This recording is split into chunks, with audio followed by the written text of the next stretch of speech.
জয় হিন্দ দৰ্শক আপোনালোকৰ মাজলৈ বহুতে ভাল খবৰ এটা লৈ আহিছোঁ। ফাইনেলি অসম শিক্ষা নিযুক্তি 2024 প্ৰকাশ পালে LPUP শিক্ষা পদৰ বিজ্ঞাপন।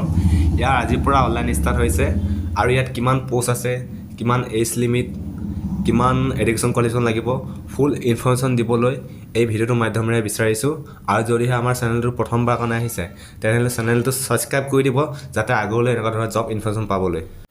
টোটেল পোষ্ট আছে 5550টা, LPৰ বাবে আছে 3800টা, UPৰ বাবে আছে 1750টা আৰু ইয়াত আপোনালোকে চালাৰী পাব 14,000 পৰা 17,000 ভিতৰত।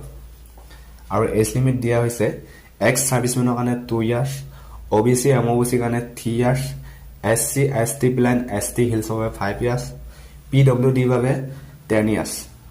আৰু ইয়াত আপোনালোকে এছিষ্টেণ্ট টিচাৰ LPৰ বাবে কোৱালিফিকেশ্যন লাগিব ছিনিয়ৰ ছেকেণ্ডাৰী এণ্ড 50% মাৰ্কছ থাকিব লাগিব, লগতে 2 ইয়াৰ ডিপ্ল'মা এলিমেণ্টেৰী এডুকেশ্যন থাকিব লাগিব।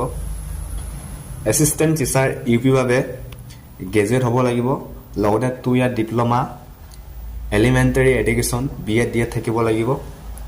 ছায়েন্স টিচাৰ UPৰ বাবে BSc হ'ব লাগিব, লগতে 2 ইয়াৰ diploma elementary education BEd DEd থাকিব লাগিব।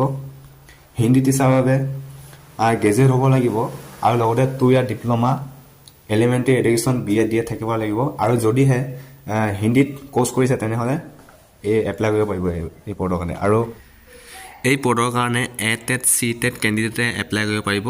আৰু ইয়াৰ আজিৰ পৰা অনলাইন ষ্টাৰ্ট হৈছে আৰু ইয়াৰ লাষ্ট ডেট 2 ফেব্ৰুৱাৰী 2024। আৰু যদিহে ভিডিঅ'টো ভাল লাগে এটা লাইক কৰিব আৰু কমেণ্ট কৰিব।